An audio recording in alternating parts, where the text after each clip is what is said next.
Hello, everyone, and welcome to the Black Parent Initiative Luncheon Pre-Show. I'm your host, Shabri Vickers, and it is an honor to join you today to lift up Black families and children. Now, make sure to jump in the chat window on the right of the screen to say hello to the wonderful community gathered here today to be the healing for Black families. If you need English captions for today's event, please click the button below this viewing window that says Show Captions. And if you need any technical support, please text or call our tech support line at 503-564-3044. We're happy to help. We'll get started at noon, so grab your lunch and settle in, and we'll be back in just a few minutes.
Welcome to the Black Parent Initiative Luncheon Pre-Show. I'm Shabri Vickers, your host for today's event. Now, we know that this amazing and dedicated community is at the heart of what makes BPI so special. Your love makes families and children feel seen, valued, and cared for. So take a minute to jump in the chat window to your right and say hello. We want to know who's here. Now, we'll start the program in just a couple of minutes and want to make sure that you're set up to enjoy it. If you need English captions for today's event, please click the button below the viewing window that says Show Captions.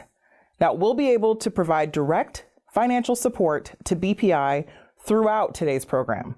Stay tuned to learn how. And, of course, if you need any technical support, please text or call our tech support line at 503-564-3044. Stay tuned for some inspiring performances and speakers. We'll get started in just a moment.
Good afternoon.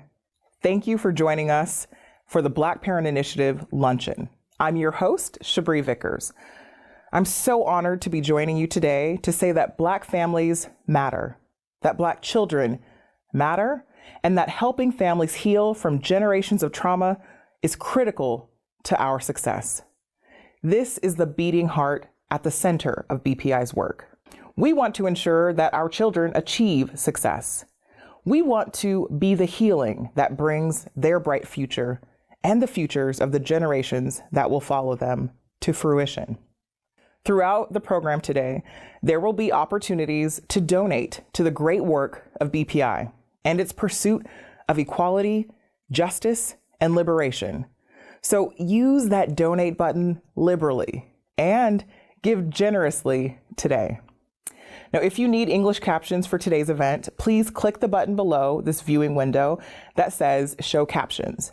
And if you need any technical support, please text or call our tech support line at 503-564-3044. We're here to help. Now, we have some powerful speakers and moving performances for you today. Starting us off, please welcome my friend Tiffany Dempsey with the performance of Lift Every Voice and Sing. Lift every voice and sing till earth and heaven ring, ring with the harmonies of liberty. Let our rejoicings rise high as the listening skies. Let it resound loud as the rolling sea. Sing a song full of the faith that the dark past has taught us. Sing a song full of the hope that the present has brought us. Facing the rising sun of our new day begun. Let us march on till victory is won, is won.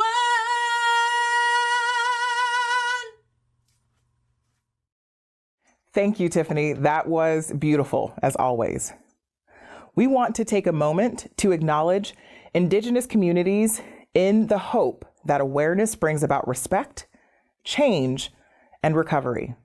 The land I stand on today in Portland is located on the traditional village sites of the Multnomah, Wasco, Cowlitz, Cathlamet, Clackamas, bands of Chinook, Tualatin, Kalapuya, Molalla, and many, many other tribes who made their homes along the Columbia and Willamette rivers. Now, we acknowledge the lands stolen from the indigenous peoples have built a country on stolen lands with stolen people. And we acknowledge the systems of oppression that have for generations denied Black people, indigenous people, and people of color the rights granted to privileged white populations. We start with a land acknowledgement to honor, build, respect, and stand in solidarity as communities that are healing and fighting for justice together. Together, we will heal. Together, we can be the healing. Today, BPI is the only culturally specific, community-based nonprofit in the state of Oregon focused solely on supporting Black and African American families with children from ages 0 to 10. The only one. And if we are going to heal, we need to serve the children in our community. So let's come together and support the critical and very unique work that BPI provides. Here now to help us raise money to continue Black excellence is our fundraising host, Kelly Russell. Thank you, Shabri. Well, hello, everyone. It is truly a joy to be back here again with you today. My hope is that we can activate to help fund the important work of BPI. To donate, simply scroll down this page to the donation window and select any amount. Or you can text the letters BPI to the number 44321. You're going to receive a secure link to give. So make sure at the top it says Black Parent Initiative. If you have any problems donating, please text or call our tech support line at 503-564-3044. We are happy to help you. Now let's check in and thank some of the donors who are already saying, I'm in for BPI.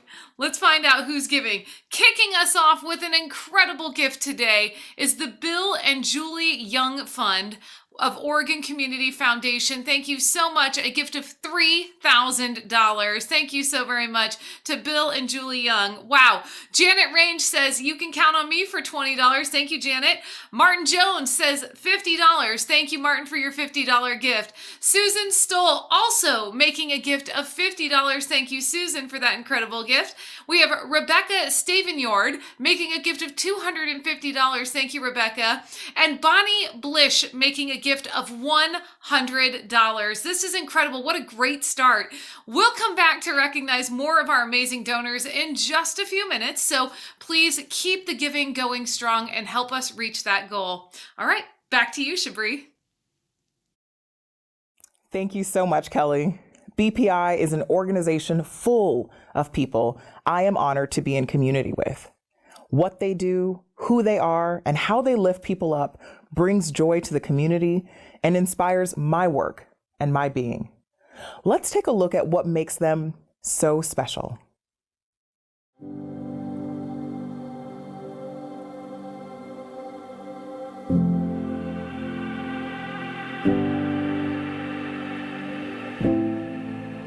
Where does healing begin? When years of ourselves feel lost? When generations upon generations of trauma is inflicted and racism sets us ablaze? We ask, how do we find justice in this history? The answer is here, in the arms of community, with community, here in the challenge of change. We want to be active in the well-being of Black children and families, and teach ourselves how to be advocates for ourselves and each other, to repair our past and restore our present and future, so that all Black families can flourish. We stand with one another to strengthen our cultural identity, to attain self-sufficiency, and create the safe space we deserve. It's time to change the narrative. It's time to believe in who we are, to regain ownership and thrive, to heal. It's time to take back ourselves. No more is the feeling of living unanchored. No more is the feeling of our chapters lost, irretrievable. Together, we mobilize.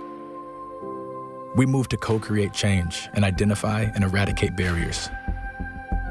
It is up to all of us now to repair the impact, to restore our future, to be the healing. This is where it happens. I am because we are. Black Parent Initiative.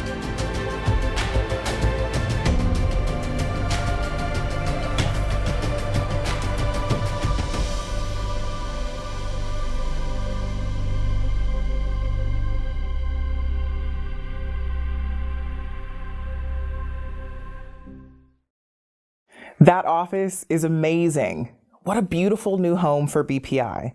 And a powerful message. It's good to see so many faces I love.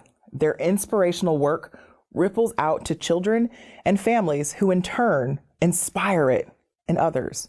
Great organizations and great leaders go hand in hand, and BPI is home to one of the best. Please join me in welcoming the truth-telling powerhouse that motivates and sometimes instigates the work that must be done, BPI Executive Director, Bahia Overton. Thank you, Shabri, for being with us this year. You two are such an inspiration. My name is Bahia Overton, and I am the Executive Director of the Black Parent Initiative. We serve Black families across Oregon, focusing on African, African American, and African American multiracial families. We are helping them by giving them skills that they need, starting prenatally with our Sacred Roots Doula program, lactation services, with our home visiting services, our Together We Can programs. We're engaging families and making sure that their children are meeting and exceeding developmental markers. With our school-based program called Sawubona, we're making sure that parents know how to advocate for their kids so that children can thrive in school. And now we are expanding our entire vision to include the Be the Healing initiative with Dr. Joy DeGruy. Being the Healing means supporting families, it means engaging communities, and it means reflecting on how we can be bigger and better every year. How do we show up as our best selves? And we promote wellness, we promote wholeness, and we promote continued and continuous community engagement. Thank you for being here today. We ask you to support our programs, to engage with us in a healing process, and to find out more ways how you can work with BPI to be the healing. I'm excited now to bring in someone very near and dear to my heart. She will be answering some questions from our program staff about how Be the Healing inspires our programs. Welcome, Dr. Joy DeGruy. My name is Dr. Joy DeGruy, and I am a partner with BPI, and I have been engaged with the work of BPI for a number of years. But more importantly, I think that the model that I've written that is currently being utilized is in alignment. And it's in alignment because this is an organization that recognizes that you have to look at the whole family. If we're going to be culture specific and we're going to be effective, we have to look at the whole family. The degree to which we understand that is a degree to which we can not only heal, but thrive and change the trajectory of future generations, which is the goal. Hi, I'm Tamara Mays. I am the program manager for the Together We Can program. Hello, Dr. Joy. Our Together We Can program seeks to stabilize and strengthen families around cultural identity and self-sufficiency. How do these pieces continue the healing from generational trauma? So much of what I think we believe about how we can be and who we can be has to be from those folks that modeled behavior in front of us. And the way you as you grow your families like they're doing here in BPI and teaching everyone in the family, we then begin to change how we move through the world in future generations. I don't do all the things my parents did. I love them, God bless them. They did the best they could with what they knew. I know more. And some of the things that they taught me, I did not continue on in terms of the education of my children. It was either no longer necessary or had lost its utility because we're living in a different time, different day, a different set of drama, if you will. And I need to equip them with skills that are peculiar to their experience and their environment. And so I think that the way we look at how things are passed along generationally, we can also change the trajectory. We can change that trajectory by healing ourselves and not passing along broken behavior. My daughter didn't experience what I experienced, and my grandchildren will again have a different view of the reality, and we have to be able to see that full continuum. My name is Linda Bryant Daka, and I'm the manager of the Sacred Roots Doula and Mobile Lactation Services program.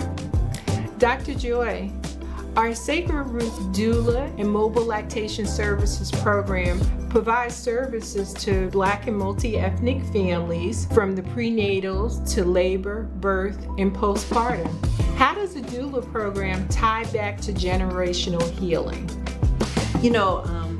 What is wonderful about the Be the Healing initiative is that it incorporates our strengths. It incorporates our skills, what we have come to know. And what I love about the doula program is it incorporates the wisdom of generations. It takes it doesn't take it apart. It includes it. And it becomes a crucial way that we see how we can change and grow. And that is, I think, the connection with past and present and future. The more we gather, some things we discard, some things we keep, and we move forward, increasing the positive trajectory. My name is Bobby Bridges Jr., and I am the Director of School-Based Programs, otherwise known as Sawubona. Sawubona is our school-based program. And my question for you, Dr. Joy, is how can we be the healing that our students need in the classroom? Oh, I love that. It's probably my favorite piece. Because what I know about children and what I know about our children in particular. Because again, I taught human development, and African American children of African descent, tend to be developmentally ahead of other children, anywhere from 1 to 3 months starting off. They are moving, rolling over, doing all the developmental stages a little faster. So I'm thinking, if they start off ahead, how do they end up behind? That becomes my question as a social scientist. And what I love about children is, my father used to always say, and my father had a 6th grade education, he said that you have to be able to ask questions. You have to be able to explore in your environment with certain levels of safety, a sense of, autonomy. And what happens from the moment they come out of the womb is this focus on engaging the world, engaging the environment, and learning about the world. And what I love about, BPI, the fact that it is family friendly, right? So, I know that in order for us to grow, we have to be able to engage with different people, hence village. Children learn, but they learn from real life, right? And so that's part of what BPI's program is all about. Is about, giving children real life, real people, and for them to experience that with all they already intrinsically have, and that is a sense of justice, fairness, and truth. Hi, my name is Ida Mugeta. I am a community health worker at BPI. I work with families and individuals who have tested positive for COVID and are needing to isolate. Dr. Joy. At BPI, we offer resources to help the African, Black, and African American community and remove barriers to achieving their goals. What sort of healing does this economic and emotional support provide our families? I think that my feeling is that when people know better, they can do better. And very often those barriers have to do with a lack of awareness or access or, just really coming into the full understanding of your own personal reality and narrative, right? So I think that when we start looking at the socioeconomic issues within this community historically, there's always a historical connection. There's always a local context. What we have to realize is that, we broaden people's perspectives of what can be, right? And what is achievable. Because we tend to look around us, look at the individuals around us and say, okay, this is the extent to which I can engage. Whereas when you open that huge panorama of capacity and ability, people begin to realize that there are things that they can do and do better. My name is Bahia Overton. I'm the CEO / Executive Director of the Black Parent Initiative. Here in Portland, we service African American, and African American multiracial families. We are very excited to be working with Dr. Joy DeGruy and her work to create healing and to address the multi-generational traumas that have been experienced by these populations of people. Dr. Joy, at BPI, we'd like to eradicate the barriers to success that our parents and caregivers experience. But what's more is we'd like to mobilize them to be a part of that process. How does co-designing with them bring them into the healing process? Oh, wow, that's such a wonderful notion of how we actually solve a problem. As a social scientist myself, very often folks, researchers in particular, show up in communities, and they show up in communities of color saying, we found this really, great model here, and we're going to now help you solve whatever issues you have by imposing this model.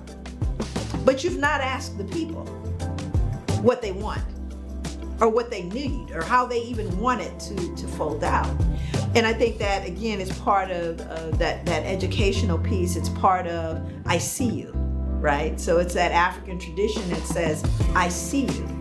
And what that means is that I cannot help you or save you or heal you. You do that. But I most certainly can't even aid in your doing that if I don't hear from you. So it requires that you become a co-contributor in your own healing. And in fact, I am ancillary. I'm on the outside and I'm following your lead. How do we all continue to be the healing? So what I always ask people, I believe that everyone has been endowed with talents and faculties, every single one of us. And I'm not here to tell you what to do. I'm here to help you see what was already there and how you can utilize that to move in the direction that your goals are, right? So I think the way we all can be the healing is we all show up in our lane, in our own way, to contribute to the broader spectrum of healing. But if you're a doctor, if you're a singer, if you're a teacher, if you're a mom, if you're a dad, if you're a friend, if you're a computer geek, whatever your lane is, please bring that lane, and we can all collaborate and figure out how each one of us bringing whatever skill, talent, gift that we have can aid in the healing of us all.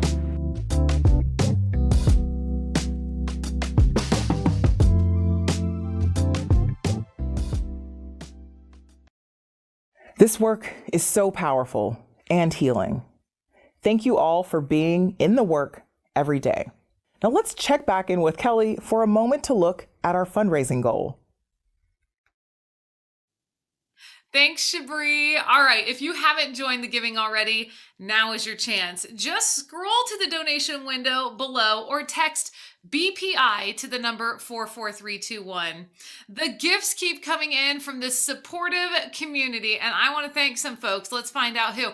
Valerie Isley for a gift of $500. Thank you, Valerie. Larry and Judy Fox make a gift of $1,000. Thank you so much for that gift. We have Dominic Estlin making a gift of $250. Thank you so much. We have advisory board member Mr. James Posey making a gift of $500, who's also tuning in with his 4-month-old grandson. Hi, kiddo. Amazing. Thank you for bringing another young philanthropist into the mix here. I like it. We have Alyssa Chatterjee making a gift of $100. Thank you, Alyssa. Oh, Larry and Judy Fox make a gift of $250. That's a second gift. Thank you, Larry and Judy, for your tremendous support. This is great. And Kristen Steele and Samantha Swaim of Swaim Strategies coming in with a gift of $1,000. Our production partners tonight. Thank you so much, Kristen and Sam. This is incredible. This is absolutely amazing, friends. The support is really inspiring. So thank you to all who have given so far. If you haven't given yet or are moved to give again, please click an amount below this window or text BPI to the number 44321. We'll check back and thank more of our donors in just a few minutes. Shabri, back to you. Now, one of BPI's signature connections with families is its Sacred Roots doula program. Culturally specific care centering the success of Black and multi-ethnic families isn't always what's available to us, but BPI is changing that narrative. Now, I'm excited to introduce Phoenicia and Alonzo Chadwick and their doula, Michelle Smith, who are here to share their birth story. I decided to use a doula because it was something that we didn't do with the other kids. I needed somebody to advocate for me. The other kids, I didn't really have anybody to advocate for me, so I knew this would probably be less things that I had to deal with during my delivery. Programs that are serving Black women are very important. Black women are 3 to 4 times likely to die than white women, and so that alone, if we look at that and we look at the outcome with having a doula and how that could lower those statistics, that says enough. A lot of the times in the hospital or giving birth, they'll just do anything with Black women. They are not honest about medications they give us. They're not honest about a whole lot of things pertaining to us as Black women. I also could recall many moments where we would have to be at the doctor's offices, and my wife didn't always do the greatest job of advocating for herself, so I found myself having to really speak up and advocate on her behalf. But I'm not a woman. I don't understand the process, so that was difficult. It was kind of going, man, all right, my wife's pregnant again, like this time we have to have a doula. But when I came to her to ask her about, getting a doula, she immediately was like, no. At first I was not interested in it at all, but later on I found out that one of my childhood friends, Michelle or Shelly, was a doula, so it made me more comfortable about doing it. This work is important to me because I have a lot of friends and family who I have heard horror stories from their birth experiences, and so being able to educate and inform them on how to advocate for themselves and their babies has been an amazing feeling, just to be able to inform so that they can advocate for themselves in their lives. Michelle helped me create a list of my birth plan. She went to a doctor's appointment with me with Dr. Heller, so she advocated for me to make sure she knew exactly what I wanted and felt comfortable with. She would talk to me often to make sure like I was staying calm and I wasn't overdoing it with my kids, my breathing technique. So she was just a support system that I really needed. Sacred Roots program is relationship based, so it's very important to us to really establish that relationship with the mom. So getting to know her history, her family history, their perspective on pregnancy, birth, and taking care of baby. We find out that a lot of moms, they just go according to what their moms have passed down, which is fine, but sometimes it's just as simple as not having the education. So we're really big on the relationship base, providing that education. So pregnancy, how your body is changing, breastfeeding, what that looks like, how does it feel, and we support them through that journey as well. Also providing baby care. A lot of parents come to us and they're unsure of how to take care of baby. They're second guessing their ability. And so just reassuring them that just trust yourself, trust your gut, trust the knowledge that we're providing to you, and just know that you can go far. I think a doula is great because they help you think of ways to deliver safe. It's really important for Black women to have one. During my last delivery with my son, I lost too much blood, or I almost died. And after, my son was delivered, my wife was not looking good. I couldn't celebrate like I normally do with my other kids because I was looking at her and she was pale, and I really was really scared. And normally you have that kind of response where they tell you either fight, flight, or freeze. And I'm normally the fighter. Like I don't run, and I definitely don't freeze. I fight. But in that moment, I froze. I didn't know what to do. I felt helpless. But I looked up and I seen Michelle right next to my wife, kind of talking to her and trying to coach her through it, and telling her to breathe and to remain calm, and so forth. And I think Michelle being right there to just calm me down, to make sure that I was breathing, to make sure that the doctors knew what I needed, to make sure that, she was there to support Alonzo during that tough time. I just feel like that was all amazing, and she did amazing work. With the Sacred Roots program, a lot of the times we are becoming more than just doulas to these moms. We're becoming social workers, we're becoming therapists, we're becoming so many other things. And a lot, again, because we are relationship based, we are wanting to go to the root of some of these things that they are dealing with to see how we can equip them with the tools, with the resources to be able to give to them so that they can be the best parents they can be. But the only way to do that is to get to the root of it and start that healing process. It's different from knowing the program and knowing what we do to actually seeing it in action when it's your family, and watching her be with my wife, advocate for my wife, encourage my wife, and knowing that my wife kind of had that outlet that wasn't me was off the hook. It's an amazing support to have a doula, to be able to kind of be there, to be that light, to be that encouragement, also to be that resource, to be that education, all those different things. We are here. We're ready to do the work. We really are wanting to build that relationship so that they can have a birth that they desire to have. Just find somebody that you trust and do it. And your pregnancy and your delivery will be less stressful, and somebody will be there to look out for you. So.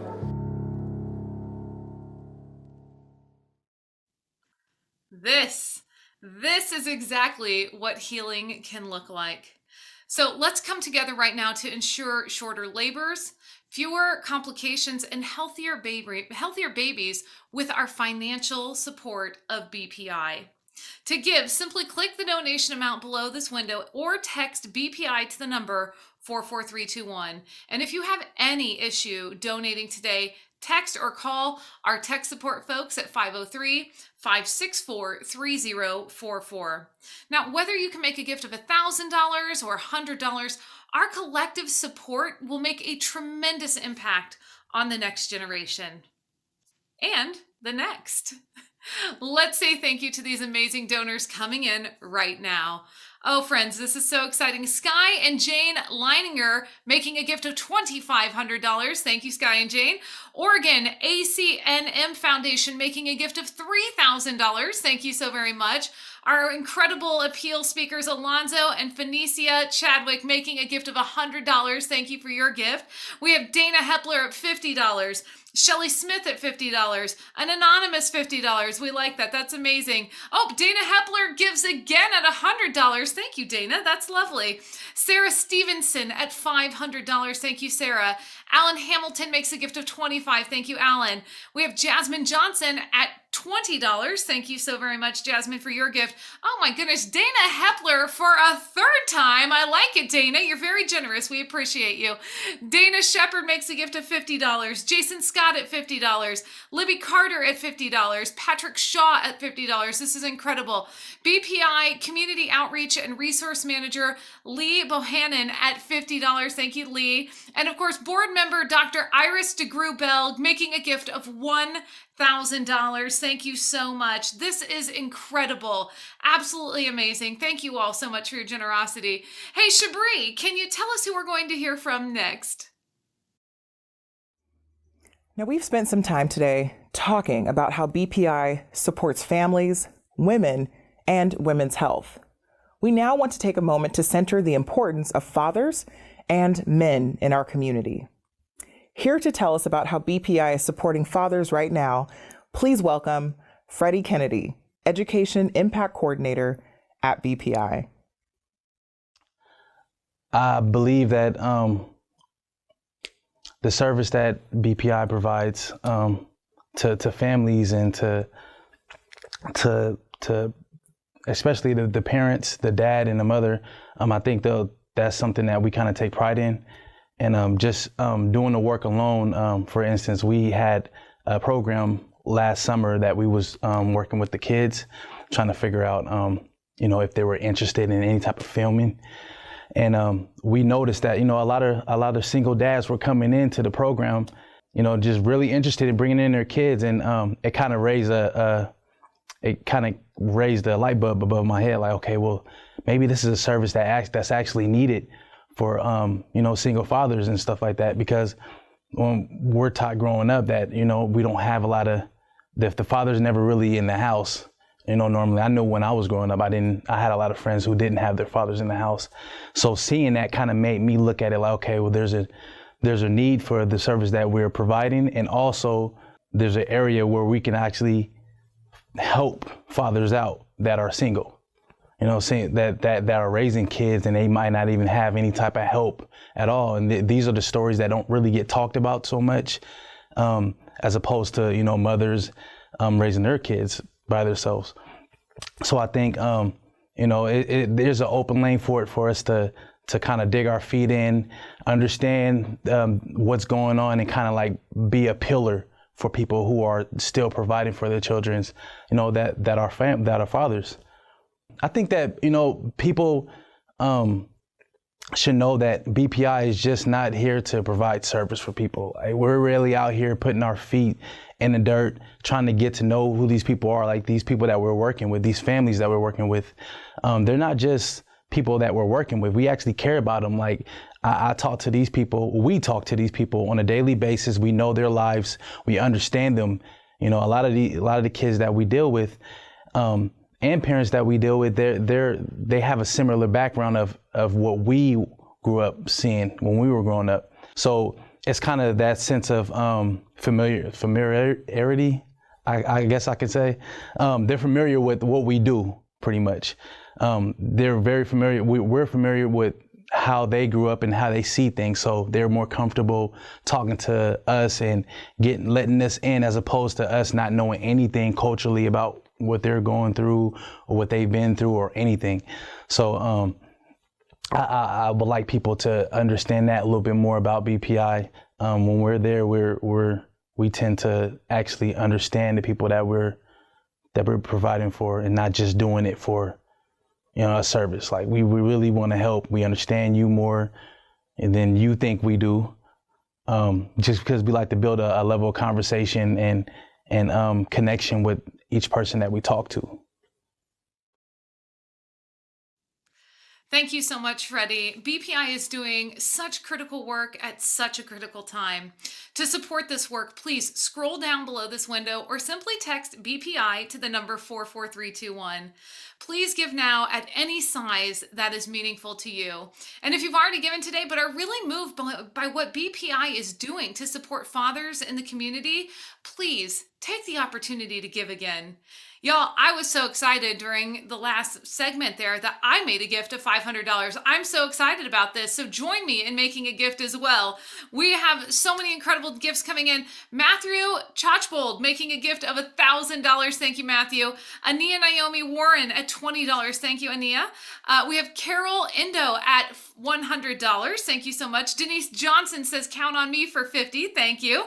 We have Kalia Cross. Thank you at $50. This is amazing. We have an anonymous $20 donation. Thank you to our anonymous friend out there. Emmanuel Williams giving $10. Thank you so much. Julia Betts says yes for $25. Thank you, Julia. Shafia Monroe, thank you for your $50 gift. This is incredible. Michelle Bressler at $75. Thank you, Michelle, for your gift. This is great. Henry Cross says yes for $100. Thank you, Henry. Marsha Williams at $100. Thank you, Marsha. We have Karita Walker at $50. Thank you so much for your gift. Dr. Joy DeGrew making a gift of $500. Thank you, Dr. Joy, for all that you do. Oh, I love it. And BPI Chief Director of Programs and Operations, Velen Brown, giving a gift of $200. Thank you so very much. And our friend Ann out there is making a gift of $250. Thank you so much. This is amazing. Oh, I'm sorry, I said your name wrong. It's Vaylin. Thank you, Vaylin, for your incredible gift. This is great. Friends, thank you so much for your generosity. This is amazing. I want to say thank you to each and every one of you. And while we're continuing on in our program, keep the giving going. We're going to check back on our progress in just a little bit. All right, Shabri, back to you. It is such a beautiful thing when community comes together. Thank you all. To share more of her brilliant insight and heart with us, I'm honored to bring back Dr. Joy DeGrew.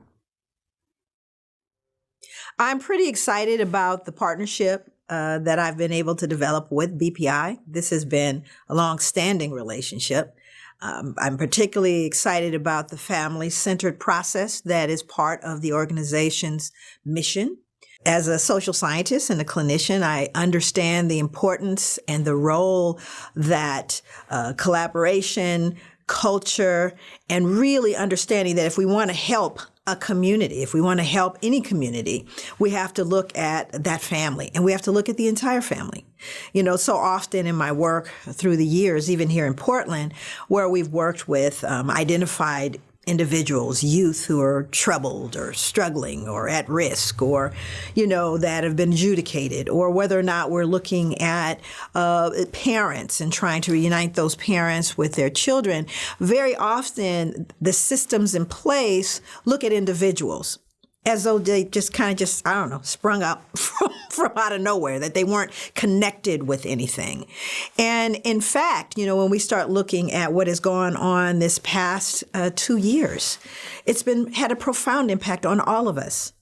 And of course, it had the most intensive impact on the most vulnerable people and families with small children that are now trying to negotiate relationships after having been on Zoom, that is totally out of sync with their development, their sense of self-efficacy and autonomy and exploration.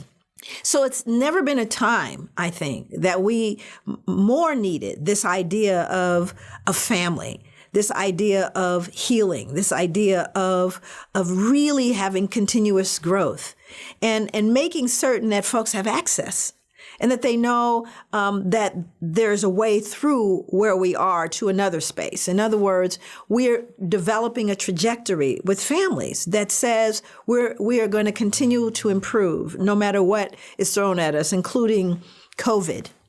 And the ongoing struggle for social justice, which is, of course, rife throughout the country.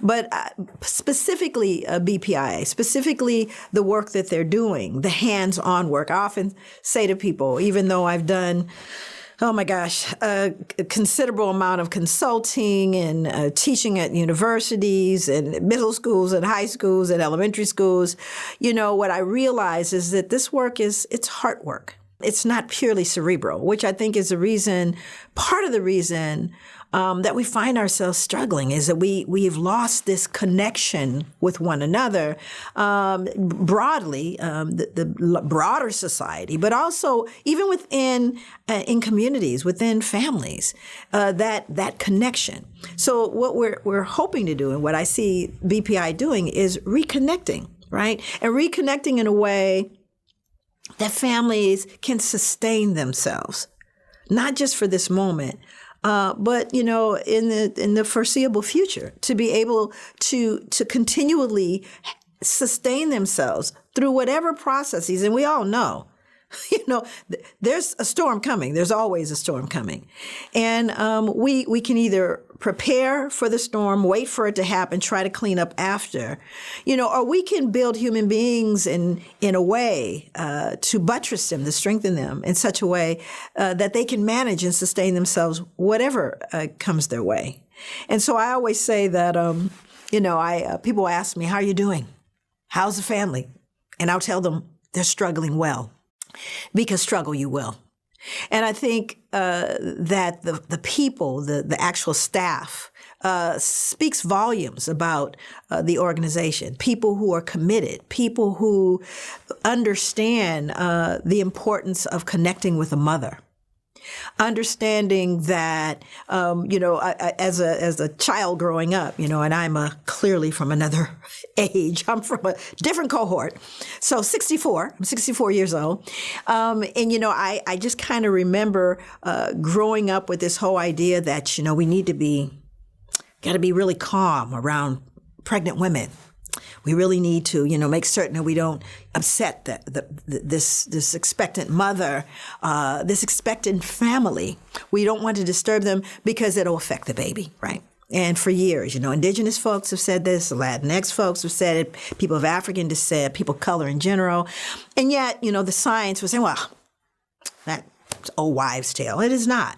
In fact, we now know that the transmission of cortisol, stress hormone, can be transmitted from a mother to a growing baby. And so now you have a stressed infant in utero. And if, in fact, that child is then born into an environment that is stressful, and Lord knows the last couple of years they've been born into stressful environments, then it really exacerbates the ability to grow and feel confirmed and to feel safe. All of the things that are necessary for healthy development of any human being. But especially in these communities where, there wasn't access. Some folks didn't even have access to Zoom. Others of us have been Zoomed out. But there have been those who didn't have that access, that weren't able to find a sense of relief or even hope. And remember, the first educator of the child, is in that family, in that home, that mother. And so I believe that when people know better, they can do better. And we cannot certainly hold people accountable for what they don't know. And what BPI hopes to do, and through the use of the model that I've written and several evidence-based models that I've written, is based on taking what we know, not simply from the science. And I'm definitely a pro-science person. I think it's absolutely essential that we begin to get all the facts, and those facts that are based on reasonable observations and testings. I believe in all of that. But we didn't just show up here. So I'm standing on the shoulders of folks that did not have access to what we have now, and yet here I stand before you. And I believe that those shoulders we stand on gave us wisdom, gave us agency, gave us understanding, gave us tools to navigate. And here we have even more tools to navigate, so that we have to reach the person that may not, be all that into the technology, because everybody isn't. We need to be able to go to that home in that neighborhood and respect and appreciate how people are navigating their own space. And at the same time, I believe that perhaps the most essential piece, from my vantage point, of what BPI has been able to do is to safeguard the integrity of people. Because everyone was born with the right to be treated with respect and dignity. That's not something you have to earn. That's something we were born deserving. And when we reacquaint people with that reality of our humanity, like I said, it's heart work. And what I feel when I walk in the door is that heart. And when I say the words, what's so striking in community, at least the African American community, what you will hear, we are a relationship-based culture. And therefore, when we hear young people go, "You feel me?" I'm not feeling that, right? Because it's coming from a very different place. It's another way of knowing. And that knowing has not been measured, by the way. That knowing glance that you get from the perfect stranger that looks like you but doesn't know you, that knowing glance has never been measured. But everyone within the culture understands the familiar nod that basically says, "I see you," which goes all the way back to African tradition and how folks are greeted. "I see you." And so everything about this program, everything about BPI fits so squarely with my work. I am grateful, honored, and humbled to be able to participate and through my lens and through my lane to help however I can, wherever I can be utilized, whatever knowledge I can provide, and also then to get out of the way. Because I think it's really important, especially for people my age. I have a level of expertise, I have a level of knowledge, but in essence, I am here coaching because I'm going to pass the baton to the folks that are going to hit the tape. And I'm not going to hit the tape, and that's okay. But my responsibility is to get that baton from here to there. And when I put that baton in the hands of BPI, I am with absolute certainty I believe that they're going to indeed finish the race and hit the tape. Wow, I learn something new every time I hear her speak. Thank you so much for being with us again today, Dr. DeGrew. Now, Kelly, can we check back in on our fundraising and thank the additional donors that have come in? Oh, of course, I'd absolutely love to. So let's cheer on our donors in the chat at the same time. All right, a big thank you going out to Tom Keller for $100. Thank you. April Clark with our production team for $50. Thank you, April. We have Monique Norwood at $100. Alicia Howard at $100. Thank you so much. We have another anonymous donor out there. We love our anonymous donors. A $50 gift. Thank you so much. Renee Henderson makes a gift of $100. BPI Executive Director Bahia Overton, thank you so much for your generous gift of $500. This is incredible, friends. Stephanie Harvey says yes for $125. Edith Brown at $100. Henry Cross with another gift of $400. Thank you, Henry, for that generous gift. Multnomah County Commissioner Sharon Mirren, thank you so much for your gift of $50. And Heather Bouyer is making a gift of $50. Friends, continue the giving, continue to support BPI, and tell your friends all about BPI as well. Thank you all so much for your generous support of BPI today. We appreciate it. It's been a pleasure to be here with you all today. Thank you, Kelly, for being here again this year. And thank you to everyone for stepping up with your financial support of BPI. Now, another amazing group of folks supporting BPI's work is their dedicated board of directors, leaders in our community, volunteering their time and treasure to lift this organization and all of us up. Joining us today is one of those heroes. Please welcome board member and a dear friend of mine, Kevin Modica. Hello, everyone. I'm so glad to join you today. I'd like to thank my fellow board members as well as the incredibly dedicated staff at BPI who work to bring the healing process to the amazing families we have the opportunity to support. Today's event plays a significant role in our ability to do this work, and it has been made possible with the generous support of our sponsors. I'd like to take a moment to thank them: Community Vision, Espousal Strategies, and Nike. We're proud of the love that our partnership shows the children and families we serve. Thank you for being a part of today's event and the future of this work. We would also like to thank the amazing Black businesses that support BPI year-round. We want to encourage you to patronize Black businesses with your hard-earned dollars. It completes a powerful circle, building economic strength and vision for the future of our community. For a list of businesses to support, please check the screen below this viewing window. This is a really powerful way for us to support one another. It is now my honor to give our second annual Black Parent Initiative Black Excellence Award to my amazing fellow board member, Dr. Iris Bell. Dr. Bell exemplifies the dedication and vision that define excellence, and we're so glad to be able to give this award to her today. Congratulations.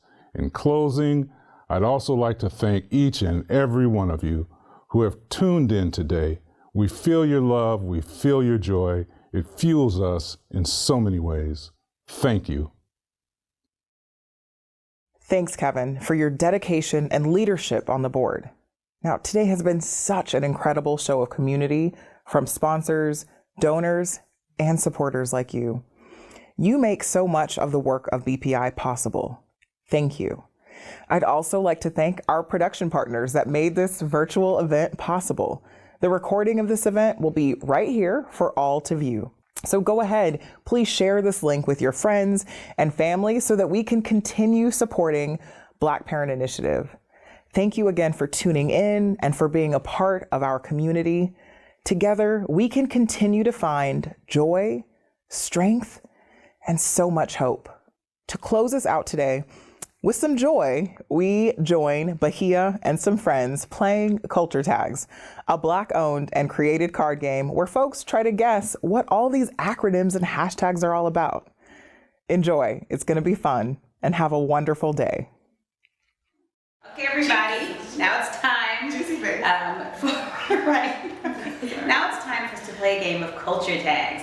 This is a game that is for us, by us, for us. This is a game created that are basically sayings that are very common to Black families and actually also non-Black families, especially in the United States. So we're gonna see if we can take a stab at it, and hopefully you can join us in the chat if you think you know what it is, okay? So basically every letter in these, in the Culture Tags game, in every card, every letter stands for a word and a phrase that is common to Black people. So, but focus on what you think the phrase is, not on the lettering, okay? We'll have limited time. We have a couple categories we're going to use today. We have song lyrics, friends and family, words to live by, and church.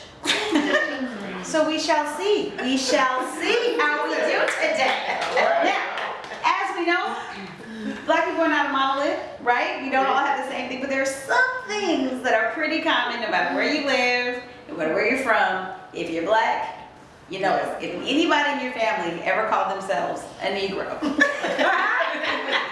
you will know these answers. Okay, shall we begin? Which category, people? Friends, family, words lived by, church, or song lyrics? Song lyrics. Okay. All right. You see this? I'm going to give you the clue. Remember to focus on, for the audience, here's the clue. These are, every letter stands for a word in the phrase, okay? Here we go. This is the first line of a very popular song by Whitney Houston. I believe the children are the future. There you go. Are the future or our future? Okay. I believe the children are our future. Right. We sing our own lyrics. We have to make sure it matches up. Right, okay. All right, good job. All right, so now I'm going to go to family and friends. These are family and friends sayings. Okay, here we go. So this is a saying. You see that? Okay. This is a saying that when you go to a Black person's house commonly and you say, this is you put your foot in it. You put your foot in it. You put your foot in this. Yes, I know that. You put your foot in it. And then why? Why would you put your foot in it? I never understood that saying. Why? That sounds disgusting. That's so yummy. In a toenail. But it's so yummy. Why did you put your foot in this? What is this? Okay. All right. This is what commonly Black parents will say to their children when they've been, you know, running around with friends all day, and then they're at the house and go, you smell like outside! You smell like outside! Yeah. Right.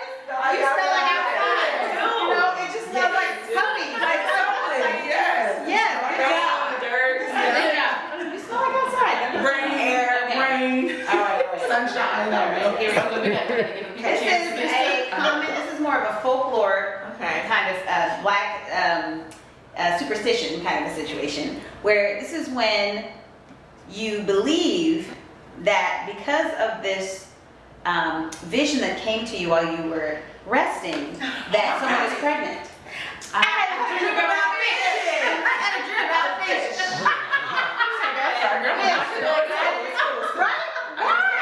It's very common.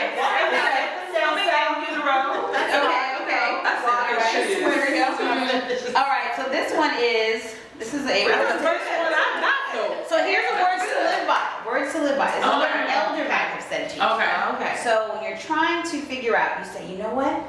I figured out what I'm going to do to make money for my family. I figured out what I'm going to do. I'm going to do this one thing. And they may say to you now, that may be a good idea, but their eggs in a basket.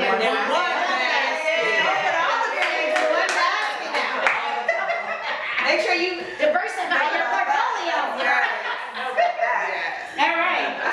All right, here's the church one. Come on, For the church folks. Let's go to church. Okay, now I did not grow up in church, but I still know these. Maybe my grandma. All right, we don't have these types of sayings in the Baha'i community, but maybe that's why.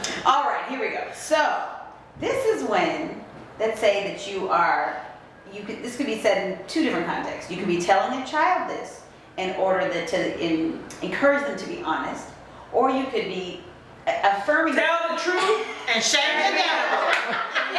Now hold on, the folks at home maybe you can get a chance to get Well, you also could be affirming that somebody's telling the truth. It's the same devil. It depends on how you say it. If you like tell the truth and shame the devil, you're like tell the truth and shame the devil. These two It's all about inflection.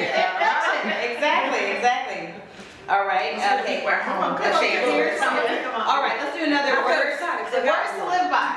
This is something that I would say often as a child, and I got some of this from James Brown. But this saying has to do with if somebody wants you to behave in an environment, and you're basically saying, I'm not going to be the aggressor.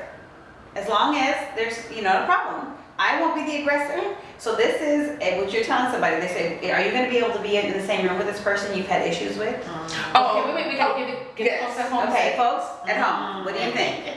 Give me a few seconds. Come on. You ready?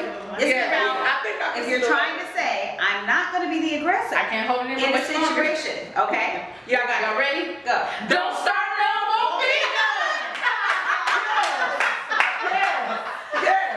All right, so this is another church saying. Okay. Anyway, ironic to do it this one. Anyway, this basically. Oh, that's not the one. Sorry. This is another church one, and this is when someone says to you, let's say a kid or your friend comes to you, and they say that they feel like no matter what's happening, they're not able to move forward, and this could be what they tell you is the cause of this. That what's happening to you. That that you're saying, I think it's this, and they're saying it's really that ain't nothing but the devil.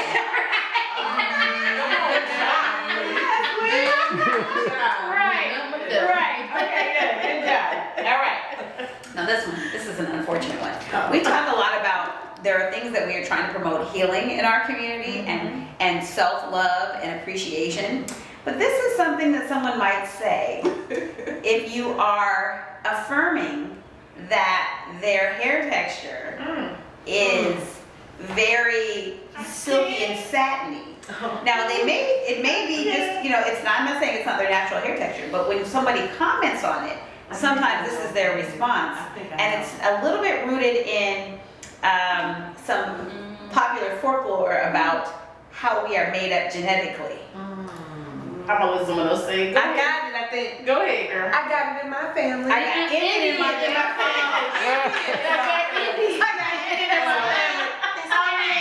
And that's something to explore. Part of why are we always, that's part of the self-love that we are promoting in our community is however we show up, we love that we are Black, we can own that. Yes. We can own that alone without adding And I think we need to accept that we have different hair textures across the board. You don't have to be made up of other cultures to have a good hair texture. We gotta cut that. We can't say good hair texture. We can't say good. We get good hair. You right. You Can't do right. that. To have a straight, But that's or a where that comes wavy- from. Right. Yeah. Because textures, it doesn't matter. You can be straight, you can be wavy, you can be Right. But we start saying good and bad. Right. Then it's like, you know what I mean? Absolutely. Yeah. That's the part. Like, oh, you got good hair. Oh, well, then you must have any. So the whole idea. Exactly. Like we can't have good hair without having. Well, you can't say good. We can. You can't say you Because can't it's have all good good. hair. It's Right. all good. It's Right. all good. So it's like you can have straight hair. You can have wavy That hair part, yeah. without having hair. Right. So, but that's that way that we kind of, condition ourselves to be like, oh, it's good, it's bad. And I'd say that like I have Asian friends of mine whose hair is super straight, and they're like, I can't perm it, I can't do it. And, but they never say it's bad because they're like, at the root, we're Asians. This is kind of how our hair is. Right. So even if some Asians' hair is not as straight as others, in general, straight hair is a characteristic. Absolutely. So having straight hair right now is not a problem, so long as I don't hate the way my hair naturally grows out of my scalp. Right. I'm like hiding it. I'm trying to be like, oh no, this is just chemicals. This is just, I got it in my face. Like that kind of stuff is like so counterproductive, and it gets fed to us with our even sometimes breast milk, right? Because it's just these, and that's built on like injury. That whole thing of like, oh, you're cute to be dark, or you're pretty dark too. Like that's like it's deep, like and even when it's well intentioned, you know what I'm saying? People, oh, she's a cute. What Lady says to my daughter, she's cute chocolate. I'm like, you saw my son cute golden, cute honey. No, so then don't do it. If she cute, right. That's it. Like with no need for extras. Anyway, we digress. A couple more. All right. These last two are family and friends. This is something that your mother. Them together, so Sorry. Bam. This is something that, let's say that you go to a grocery store, or you go to your grandma's house, or you go to a really fine restaurant or library, anything, and the kids are being a little rambunctious, right? They are kind of playing around and they end up knocking something over. Or after you've kind of prepared them to be a certain kind of way in the space, you may look at them and say, give them this direction that was something that they need to do. Go sit yourself down. Go somewhere and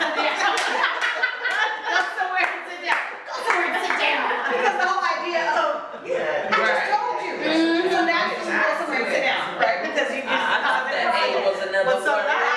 You heard me, right? I was sorry. Right. And that's something we can also explore in the future, is that one of the things that sometimes people would say, like, go sit your black down. And so the whole idea of using black on top of an insult to make it worse.